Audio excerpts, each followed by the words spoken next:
이동욱 경기도 의사회장 나오셨습니다. 안녕하십니까. 김윤 서울대학교 의료관리학과 교수 자리해 주셨습니다. 안녕하십니까. 이 부분에서 이동욱 회장님은 또 의견이 꽤 다르실 것 같은데요. 말씀 주시죠. 예, 오늘 그 복지부가 그 의사 수가 부족하다. 현재도 부족하고 장래에도 부족할 것이다. 이렇게 하는데 제가 이제 자료를 몇 가지 가져와서 지난 여기 10년간 대한민국 의사 숫자의 변화입니다. OECD 국가 중에서 붉은색이 대한민국인데요. 가장 빠른 의사 증가 속도를 OECD 국가 중에서 보이고 있습니다. 그래서 지금 의사 숫자의 정원이 일어나고 있지 않는 것이 아니라 지금 현재 정원을 동결을 하더라도 OECD에서 가장 급격한 의사 수 증가를 지금 지난 10년간 보이고 있고요. 이게 절대 수가 아니라 이제 증가 폭을 말씀하시는 30%가 있고 실제 증가 폭도 OECD 최고입니다. 그래서 자꾸 정부가 의사 숫자가 뭐 늘어나지 않는 것처럼 그러는데 그냥 둬도 의사 숫자는 30%. 지금은 이제 출생아가 급격하게 감소했기 때문에 앞으로 이 증가 폭은 40%, 50%더 늘어날 것으로 생각합니다. 왜냐하면 출생아가 70년도에는 100만 명이었습니다, 연간. 근데 작년에 25만 명입니다. 75%의 출생아가 줄었기 때문에 현재의 의대 정원을 유지하면은 지난 10년간은 30% 증가했지만 앞으로는 40%, 50%더 급격하게 OECD 지금 이미 최고의 그래프의 증가 속도를 보이고 있고요. 출생아 수의 증가와 그 비율의 증가는 어떻게 설명이 되나요? 출생아가 적게 태어나는데 의대 정원은 그대로면 예를 들어서 수험생이 예를 들어서 100만 명일 때 의대 정원하고 수험생이 25만 명일 때 의대 정원은 다른 거죠. 그 대학 정원 대비 4분의 1이 줄어야 그게 비율이 맞는 거죠. 제가 지금 그 말씀을 드리는 거고요. 그다음에 지금 많이 얘기되고 있는 것 중에 하나가 응급실과 아울러 소아과입니다. 소아과 뭐 오픈런 사건 뭐 이런 걸로 해서 소아과 의사가 부족하다. 근데 지난 10년간 소아 인구 수는 21%가 감소했습니다. 15세 이하. 그럼 소아 인구가 21%면 소아과 의사가 일할 대상이 21%가 줄었다는 얘기예요. 근데 소아과 의사는 21%가 줄어야지 사실은 적절한 숫자가 되는데 단순 계산하면 10년 동안 소아과 의사는 32%가 늘었습니다. 그런데 지금 진료 현장에는 소아과 의사가 없다고 소아과 의사를 찾을 수 없어서 오픈런이 발생한다고 하는데 어떻게 이런 현상이 일어났느냐. 소아과 의사는 30% 늘었고 진료해야 될 대상 환자는 20% 줄었지만 실제로 소아과의 진료 환경이 열악해서 많은 소아과 의사들이 진료 현장을 떠나는 현상인데 이거를 의대 정원을 해가지고 국민들 앞에 소아과 의사를 더 뽑아야 된다. 있는 의사가 진료 환경의 개선의 문제거든요. 누가 들어보더라도. 그리고 지금 또 보시면은 처음에 다 푸시면은 이게 나중에 쓰실 게 없으실 텐데. 그러면 과연 대한민국의 국민들이 의사가 의사가 존재하는 것은 의료를 공급하기 위함이죠. 그럼 대한민국 국민들이 OECD 평균보다 2.5배 의료를 많이 이용하고 있습니다. 그러면 대한민국 국민이 2.5배 더 아프냐? 그건 아니잖아요. 아픈 정도는 비슷할 건데 의료기관을 이용하는 횟수는 2.5배나 더 많기 때문에 김윤 교수님도 의료 이용의 과잉이 존재한다. 2011년도에도 심평원 그 자료에 김윤 교수님 말씀하신 게 있습니다.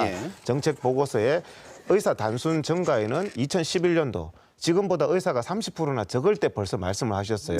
의사 숫자 증가에는 동의할 수 없다. OECD가 의사 숫자를 그거는 이따 나중에 들어보도록 하고요. 그래서 그때 말했는 이유가 이미 다른 나라에 비해서 2.5배의 의료가 과잉하게 공급되는 상황에서 의사 숫자만 늘리면 의사들은 자기 수입을 유지하기 위해서 계속 진료량을 유지하려고 하기 때문에 진료량이 엄청 많아지고 그러면은 건강보험에 그만큼 부담이 되기 때문에 의사 숫자를 늘려야 된다는 OECD 보고서에 동의할 수 없다는 말씀을 하셨어요. 그럼 10년 지났는데 지금은 갑자기 의사 숫자를 늘려야 된다는 입장 변화가 왜 생긴 건지 그동안의 사정의 변화가 인구는 줄고 그다음에 의사는 30%나 더 늘었는데 30% 부족한 상태 때도 의대 정원에 동의할 수 없다고 하신 분이 그거는 이따가 들어보시면 될 것 같고요. 그래서 지금 제가 이제 말씀드리는 것은 의사 숫자가 많다 적다. 자, 피부 미용 쪽에는 많습니다. 과잉입니다.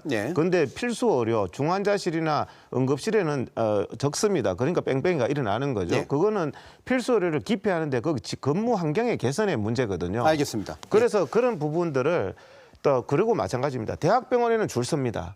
그런데 또 다른 지방의 병원은 또 텅텅 비는 의료원이나 이렇게 환자의 재배분의 문제, 의사의 재배분의 문제가 급선무지 예. 의대 정원의 문제가 급선무가 아니라는 말씀을 드리고 싶습니다. 기본적으로 절대수의 관점에서 보면 예. 대학 입학 정원 대비 비중은 계속해서 늘어왔다. 그렇죠. 이런 얘기시고요. 그렇죠. 출생아가 줄기 때문에 예. 자연적으로 계속 전 세계에서 가장 빠른 속도로 증가하고 알겠습니다. 있는데 제가 정리하고 있으니까요. 예, 예. 예. 그리고 이용량이 우리나라가 되게 많기 때문에 네. 예, 거기에서 보면은 의사가 마치 부족한 것처럼 비치는 현상이 나타난다. 그리고 결정적인 건 결국 배분의 문제다. 이렇게 이제 네. 요약은 되고요. 자, OECD 지표 중에서 뭐 우리나라가 평균 수명을 비롯해서 지표가 좋다. 그래서 우리나라가 의료 네. 선진국이다. 이렇게 얘기하시는데 그거는 사실이 아닙니다. 의료 선진국이라고 얘기하는 거는 저는 의료 제도, 의료 개혁을 막기 위해서 퍼뜨린 의도적인 가짜 뉴스라고 생각하는데요. 네. OECD가 그 OECD 지표 중에서 주요한 지표들을 골라서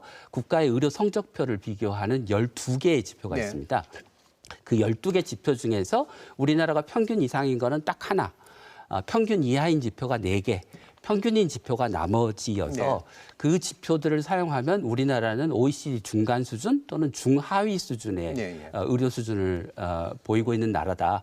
우리나라가 의료 선진국이라는 거는 사실과 다릅니다. 예. 뭐 그 얘기 뭐 왔다 갔다 하면 이제 시간이 없으니까요. 예. 이 회장님. 예, 김윤 교수님이 제 발언에 대해서 좀 반박을 했기 때문에 사실 국민들이 굉장히 헷갈려하는 부분이 있는데 분명히 지적해야 될 부분이 있습니다. 네. 이게 OECD 인구 1000명당 의사 숫자 이걸 가지고 의사가 부족하고 이걸 늘리면 마치 의사의 업무량이 전체 업무량이 늘고 공급이 느는 것처럼 말씀을 하시는데 실제로는 전혀 그렇지 않습니다. OECD 인구 1000명당 우리나라의 한 2.5배 수준 되는 그리스라든지 이탈리아라든지 이런 나라들이 연간 국민들이 의료기관 이용 횟수가 연간 2.7회, 뭐 그리스는 2.7회, 이탈리아는 한 5회 정도밖에 안 됩니다. 네. 우리나라의 한 3분의 1밖에 안 됩니다. 우리나라보다 인구 1000명당 의사 숫자가 2.5배나 되는 나라가 왜 국민들이 의료 공급은 우리나라의 뭐 7분의 1 이런 네. 수준밖에 공급을 못 받는지 그런 부분들이 단순하게 의사 숫자가 인구 1000명당 많으면 공급이 늘어날 것이라 전혀 그렇지 않습니다. 일본도 우리나라와 비슷하지만 우리나라 다음으로 OECD 의료 공급이 잘 되고 많이 이용하는 나라가 일본입니다. 네. 일본도 2.5명 수준밖에 안 되죠. 인구 1000명당. 그런데 이 의대를 그냥 무작정 그리스나 이탈리아처럼 늘리면 거기는 의사는 많이 존재하지만 국민들이 공급의 양은 절대적으로 부족합니다. 그게 전혀 일치하지 않는데 의대 정원을 마치 업무량의 전부인 양 그렇게 늘려야 된다는 주장은 국민들을 상당히 현혹시킬 수 있다. 예. 그리고 또 통계의 오류도 다음에 또 말할 기회가 있으면 예. 자 정부가 지금 추계를 해보니까 인력이 이만큼 필요하기 때문에 늘렸다고 예, 하잖아요. 그 추계를 하는데 주요 지표가 의사 업무량입니다. 총 업무량을 계산하면서 2018년도에 의사 업무량이 18% 늘었다고 정부 자료에 예. 돼 있습니다. 18% 늘었는데 왜 늘었냐 보니까 비급여가 보장성 강화되면서 급여화됐기 때문에 18%가 늘었다는 거예요. 예. 근데 우리 의사들은 현장에서 업무량이 늘은 걸 전혀 느끼지 못했습니다. 가령 예방주사를 비급여로 주사를 하나 급여로 주사하나 의사의 업무는 똑같은데 정부 저 자료에는 국민들이 현혹되게 의사의 업무량이 느는 것처럼 보장성 강화가 된다고 해서 예를 들어서 탕수육을 급여로 주나 비급여로 주나 주방장 일은 똑같은 거예요. 그런데 그거를 18% 업무량이 는다는 예. 이런 형태로 하니까 국민들이 굉장히 혼란스러운 겁니다. 자, 상대 발언에서의 팩트 체크의 문제니까요. 예, 그래서 결론을 말씀드리면 네. 의사를 절대적으로 늘리자는 것은 국민들을 상당히 호도하는 발언이고 전혀 그렇지 않다. 우리나라나 일본이 OECD 1000명당 의사 숫자가 가장 적지만 가장 안정적으로 가장 많이 의료를 공급을 잘하고 있다. 이거를 알겠습니다. 비유를 예. 하자면 전투기가 쓰지도 못하는 전투기 100대 있는 것보다 최첨단 전투기 10대 있는 게 훨씬 예. 국방에 되듯이 이걸 단순하게 양으로만 자꾸 얘기하시면 안 된다는 알겠습니다. 말이에요. 예. 그럼에도 불구하고 협의가 좀 필요할 텐데 절대로 받아들일 수 없는 입장이신 건지 아니면 어느 정도 협의가 가능한 어떤 수치가 있으신 건지. 아니 지금 제가 토론을 하면서 예. 국민들이 이 강론 부분에 자꾸 얘기를 하니까 복지부나 김윤 교수님이 우리나라 의료 수준이 높은 게 아니다. 세계적으로 봤을 때 이런 참 황당한 얘기까지 하시는데 국민들이 그거 공감 안 합니다. 해외에 있는 동포들이나 미국에 있는 교포들이요, 대한민국에 와서 치료받아요. 그리고 여러 가지 뭐 위암이든 무슨 맹장이든 수술 그 결과의 지표가 대한민국이 세계 최고 수준입니다. 근데 그런 부분까지 복지부 담당 공무원이 나와서 우리나라의 의료가 마치 뭐 적절하게 공급을 못 받는 것처럼 뭐 수준이 높아서 수명이 연장된 게 아니다. 국민들 앞에 그렇게 잘못된 얘기를 하시면 안 돼요. 여기 보면은 회피 자, 가능 그거는 자 팩트 체크에 아니 부분은 이미 회피 좀 가능 지나갔고요. 사망률도 이제 살릴 수 있는 사람을 사망하는 경우 그건 낮을수록 좋은 거거든요. 대한민국은 인구 10만 명당 147명밖에 안 됩니다. OECD 평균이 215명인데 예. 의대 정원을 왕창 했는 벨기에나 그리스보다 훨씬 우리나라가 낮습니다. 응급실에서 살릴 수 있는 환자를 살릴 수 있는 확률이요. 어떻게 의대 정원을 안 해가지고 우리나라 의료 수준이 낮다는 잘못된 전제를 이런 식의 얘기를 하면 시청자들이 헷갈리는 겁니다. 자, 효율성의 문제는 이미 아까 충분히 주장을 하셨기 때문에 견해 차이가 있는 거고요. 예, 사실 문제는 우리가 더 확인하기는 어려우니까요. 일단은 증원 문제 정원 규모에 문제도 대해서. 마찬가지죠. 제가 말씀드렸지만 예. 출생아가 지금 25만으로 줄어가지고 예. 교대 정원도 줄이고 각 분야의 교수도 줄이고 다 줄입니다.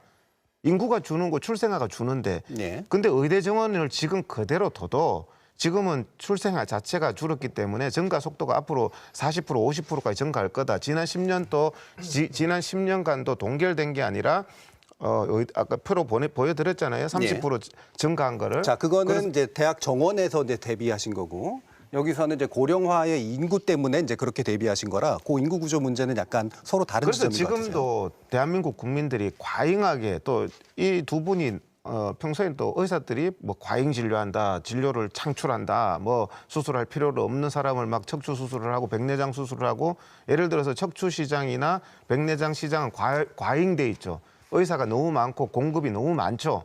그렇지만 그 응급실이나 중환자실은 부족하죠. 이거는 배분의 문제지 필수 의료에 국민들이 불편을 느끼는 건요. 감기 걸렸을 때 대한민국만큼 치료 잘 받는 나라가 없습니다. 하지만 정말 응급실이라든지 예. 중환자실에 갔을 때 제대로 된 진료를 받을 수가 없고 기다려야 되고 응급실 뺑뺑이가 생겨서 발생한 문제고 필수 의료 환경의 개선의 문제를 가지고 자꾸 그런 문제는 뒤로 다 제끼고 마치 의사 숫자가 적어서 발생한 문제처럼 의사가 과잉한 곳은 너무 과잉하고 인기과들은 지금도 경쟁률이 2대1, 3대1 됩니다. 예, 아까부터 반복된 얘기를 지금 계속해서 해주시고 그러니까 계시거든요. 증원할 필요가 없다는 얘기를 하는 그러니까요. 거죠. 예, 증원 전혀 여지가 없다. 그렇죠. 예, 알겠습니다. 네. 예. 우리나라의 그 지역별로 의사 수를 따져 OECD 국가랑 비교를 해보면 OECD의 시골의 의사 수가 대한민국 서울의 의사 수랑 비슷합니다. 네, 예. 서울을 제외하고는 나머지 대도시 지역을 포함해서 동네 의원도 공급 과잉인 지역이 없습니다. 실제로 고혈압, 당뇨병, 천식 같은 만성 질환들이 잘 관리되기 위해서 필요한 의사 수를 충족하는 지역은 서울 정도 수준밖에 네. 없는 상황입니다. 그래서 중소도시나 군단이나 의료 취약지에서 부족한 의사 수를 계산해 보면 2만 명. 네. 그것으로 인해서 발생하는 연간 초과 사망자 수가 한 2만 명. 그 합병증 진료비로 인해서 낭비되는 돈이 6조 원 규모에 네. 달합니다. 그럼 아까 이동욱 회장님께서는 총론에 집중해야 된다는데 이 총론이 이것입니까? 뭐 총론은 예. 뭐 우리나라 의료가 뭐 강론을 말하다 보니까 마치 우리나라 의료가 뭐 수준이 떨어지는 것처럼 이상한 말씀을 하시고 국민들이 제대로 된 공급을 못 받는 것처럼 하시지만 국민들은 전혀 그렇지 않습니다. 그러니까 그런 총론적인 부분이 앞뒤가 맞지 않는 통계나 여러 가지 뭐 데이터나 이런 거를 어떤 정부나 어떤 학자들이 자기의 의도에 따라서 이때는 이렇게 말하다가 저때는 저렇게 말하다가 국민들은 헷갈리게 되는 거죠. 그래서 예. 그런 부분에 있어서 총론적이라는 것은 국민들이 상식선에서 아는 부분을 말씀을 드리는 거거든요. 네, 근데 총론이라는 게 그럼 국민들이 느끼는 바를 정확히 반영해라 이런 말씀이시죠? 그렇죠. 제가 그러면 말이 나왔으니까 예. 말을 시작하겠습니다. 지금 이제 뭐 필수 의료 패키지, 예. 뭐 아까 전에 김윤 교수님도 지역 의사제, 뭐 지역에는 더 열악하다 이런 말씀을 하셨습니다. 예. 그러면은 대한민국에서 제가 이제 경기도 의사회 회장입니다만은 경기도에 1,300만 도민이 있습니다. 예. 근데 경기도가 대한민국에서 의료 취약지로 나옵니다. 인구 1,000명당 의사 숫자가 강원도나 경상남도보다 더 낮아요. 근데 그 경기도민들은 잘 모르거든요. 근데 경기도민 1,300만 명은 인구 1,000명당 의사 숫자는 인구가 많기 때문에 경기도가 의료 취약지구입니다. 아무도 그렇게 왜 그렇게 느끼지 않느냐? 경기도 1,300만 도민들은 대부분 서울대학병원이나 삼성서울병원이나 아산병원을 자기 병원이라고 생각하고 다닙니다. 예. 성남의료원을 나병원이라고 다니지 않아요. 성남시에 있는 시민들조차도 서울대학병원을 갑니다. 예. 그러니까 지금 국민들이 원하는 바를 국민들은 최상의 치료를 받고 싶어 하는 거예요. 그런데 지금 정부는 그냥 양으로 그냥 떼워 성남에 의료원 짓고 그다음 지역 의사제에서 강제로 근무시키면 지역 주민들이 그 의료를 공급받을 거라고 생각하지만 전혀 국민들은 지금 우리나라가 선진국에 진입했고 최상의 것을 원하고 있기 때문에 예. 뭐 예를 들어서 전라남도 그다음에 경상남도 경상도 전라도도 SRT가 뭐 삼성 래피드 트레인이라는 말이 있어요. 예. 지방의 환자들이 삼성병원 갈 때 쓰는 기차다. 그 정도로 지금 KTX라든지 SRT라든지 이런 게 발달돼 있기 때문에 국민들은 지역 의사제에서 성적이 낮은 학생들을 뽑아서 거기서 그냥 의무 근무시키면서 그렇게 했을 때 또 근로 의욕도 떨어질 거 아닙니까? 예. 의무 근무라면. 자, 그러면 그 의사한테 진료를 누가 받기를 원하냐는 논의의 거죠. 편의를 위해서 예. 제가 좀 요약적으로 다시 한번 여쭤보겠습니다. 일단 지역 의료나 필수 의료나 이런 부분에서 격차가 있고 그 문제를 해결해야 된다는 데선 동의하시는 동의하죠. 예. 대신 그 문제를 해결하는 방법은 전반적인 의료의 수준을 다 같이 높여야 된다. 이 얘기신 그렇죠. 건가요? 그렇죠. 의료에 있어서 차별을 받기를 원하는 국민은 없습니다. 지역 주민이라고 해서 의료의 차별을 원하는 건 아니거든요. 예. 그런데 지역 의사제라는 제도를 해서 성적이 많이 떨어지는 사람을 뽑을 수밖에 없습니다. 예. 그 지역의 인재를 80% 뽑아 보세요. 예. 뭐 그러면 사실은 그것도 교육에 있어서 불균형이 일어나죠. 대한민국의 똑같은 학생인데 지역에 있다는 이유로 의대를 성적이 뭐 반에서 20등, 30등 하는 사람을 뽑아서 예. 그다음에 또 거기서 의무 근무를 또 시킵니다. 자, 그 지역 의사제를 좀 예. 이따 김윤 교수님께 설명을 좀 네네네. 듣고요. 그러니까 다시 한번 좀 이해 가능하게 말씀을 드리면 예. 서울대병원이나 이른바 빅4, 빅5 예. 수준의 병원을 네네. 전국에 다 줘야 된다 이런 말씀이신 그러니까 건가요? 국민들이 원하는 것은 양보다도 질이라는 거예요. 예. 요즘에. 그래서 맛집이 많아서 줄 선다고 해서 식당을 많이 짓자 이 얘기나 똑같거든요. 지금 예. 정부가 하는 얘기는 맛집에 줄 선다고 해서 식당을 많이 짓기를 원하는 게 아니에요. 국민들은. 맛집을 한 군데만 남겨도 아니 안 한 되고. 군데만 아니라 예. 정말 자기도 최상의 맛집에 가고 싶어 하는 거예요. 예. 다 그런 국민들의 눈높이, 국민들의 의료 이용 행태 이런 부분을 무시하고 그냥 산술적으로 양만 떼워서 맛없는 빵을 만들어서 사회주의에서 배급하듯이 이렇게 하면 국민들은 그런 걸 원하지 않는다는 알겠습니다. 거죠. 정부 너무 뭐 여러 가지 논점이 한꺼번에 나와서 예. 아마 좀 국민들이 좀 혼란스러우실 것 같긴 한데 그 두 가지 말씀을 드리고 싶은데요. 하나는 이제 이공계 쏠림에 대해서 아까 질문이 있으셔서 이제 그 우리나라에서 의과대학 졸업하고 전문의 마치고 이제 나오면 군대 갔다 오면 대개 한 35부군이 되는데요. 네. 그 35부군의 전문의가 돼서 받는 연봉이 3억, 4억입니다. 그런데 다른 과를 가서 예를 들면 대기업에서 35이 되면 되게 과장인데 과장의 연봉이 1억 남짓입니다. 그러면 의대 가면 3억, 4억 버는데 내가 다른 과 선택하면 1억밖에 못 버는 그것도 공부 잘해서 대기업 갔는데도 불구하고 그러면 당연히 누구나 의대 가고 싶어 하지 않겠습니까? 그러니까 의대 쏠림의 근본적인 원인은 의사의 수입이 다른 직업을 선택하는 것에 비해서 압도적으로 높기 때문이죠.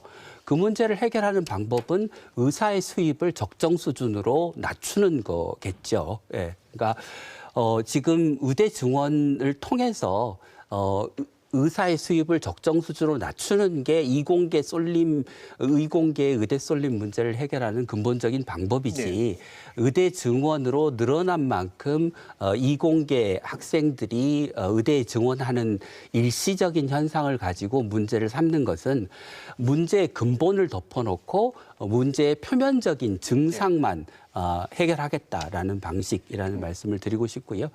그다음에 그 의대 증원만 한다고 문제가 해결되지 않는다는 주장을 이제 의협에서 계속 하시는데 뭐 저도 그렇고 정부도 그렇고 그 배분 정책이 굉장히 중요하다라는 말씀을 드렸고 그런 내용들이 지금 정부가 발표한 필수 의료 대책 안에 대부분 들어가 있습니다. 그래서 종합병원이나 대학병원이 더 많은 의사를 고용하도록 하는 것.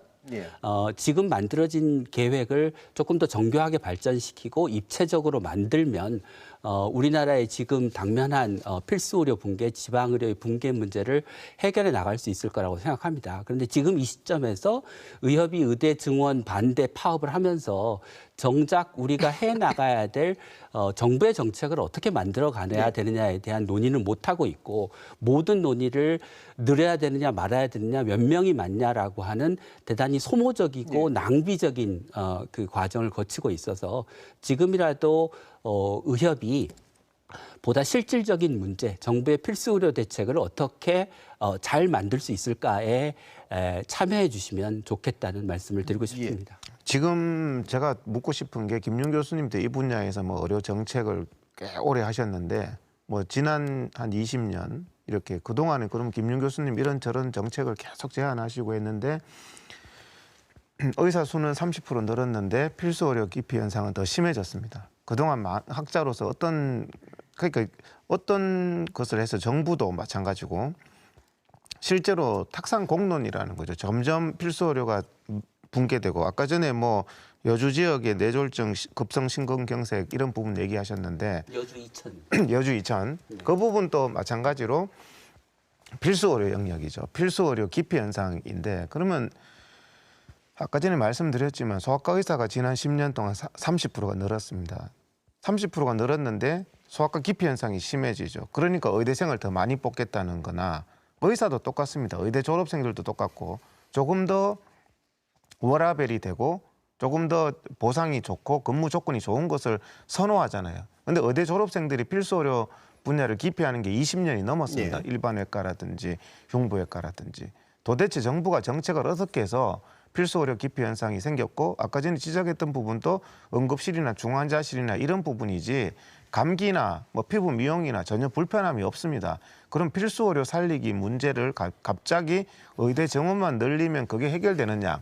의대 정원이 적어서 필수 의료 문제가 생겼느냐 말씀하시지만 분명한 팩트는 의사들이 필수 의료 분야의 근무 환경이 너무 열악하고 상대적인 박탈감이 심하기 때문에 발생한 사건이고 필수 의료 환경의 개선의 문제를 먼저 해야 되는 거지 이런 식으로 어떤 잘못된 진단 전혀 필수 의료 분야 중환자실이나 응급실에서 국민들이 제대로 된 진료를 못 받는 것이 의사 숫자가 아니라 그 필수 영역의 기피 현상 때문에 발생한 현상을 마치 의대 정원 문제로 호도하는 것은 저는 굉장히 잘못된 거다. 이렇게 말씀을 드립니다. 알겠습니다. 아까 말씀하신 커뮤니케이션 굉장히 중요하지 않습니까? 국민도 설득하고 정부도 또는 의료계도 서로를 설득해야 되기 때문에 어떤 방식의 논의가 진행되는 게 바람직하다고 보시는지 1분 이내로 들어보겠습니다. 이동욱 회장님.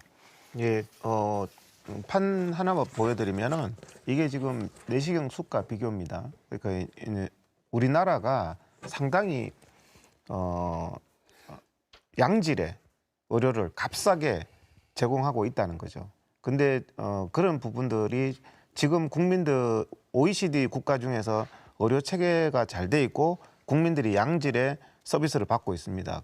그리고 이제 외국에 있을 때 가장 불편한 게 이제 의료 부분이고 교포들도 심지어는 국적까지 포기하고 대한민국에 오지 않습니까? 이게 현실인데 자꾸 이런 얘기를 할 때는 무슨 대한민국의 의료가 뭐 갑자기 무슨 위기가 온 것처럼 이렇게 사실관계를 호도하는데 전혀 그렇지 않고 정부의 잘못된 정책 때문에 왜곡된 부분만 수정하면은 얼마든지 더 좋은 제도가 되는데 OECD 최고 수준의 의료를 가장 저렴한 비용으로 공급하는 나라가 OECD 그러면서 많은 문제를 갖고 있는 유럽의 사회주의 국가나 이런 부분을 자꾸 OECD를 얘기하는 게 반에서 1등 하는 학생이 반에서 30등, 50등 하는 학생 그거 공부 방법을 배우자는 것과 같고 국민들은 굉장히 헷갈리실 것 같지만 정말 시간만 길다면 제가 총론 부분을 얘기한 게 강론은 다 그럴듯해 보입니다. 복지부나 김윤 교수님이나. 하지만 총론이 지난 20년 동안 전혀 안 맞았다는 말씀을 드리고 싶습니다. 알겠습니다. 마지막으로 김윤 교수님.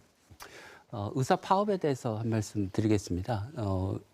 그 의사협회는 지난 2000년 이후로 의사 파업으로 정부의 정책을 매번 무산시켜 왔고요. 이번에도 의대 증원 결정을 아마 무산시킬 수 있다고 생각하는 것 같습니다.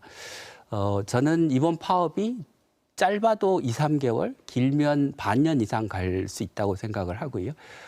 그 과정에서 우리가 이번에도 의사협회의 파업에 굴복해서 의대 정원 증원에 실패하면 앞으로 언제 다시 의대 증원 문제를 논의할 수 있게 될지 모르고 우리가 파업 기간에 겪는 고통이나 피해보다 의대 정원을 늘리지 못해서 국민들이 겪게 되는 피해가 훨씬 클 것이라는 점을 이해하시고 좀 불편하시더라도 정부의 증원 결정을 끝까지 지지해 주시기를 부탁드립니다. 알겠습니다. 네, 짧은 시간에 아마 어려운 토론 해주시느라고 네 분 고생 많으셨는데요.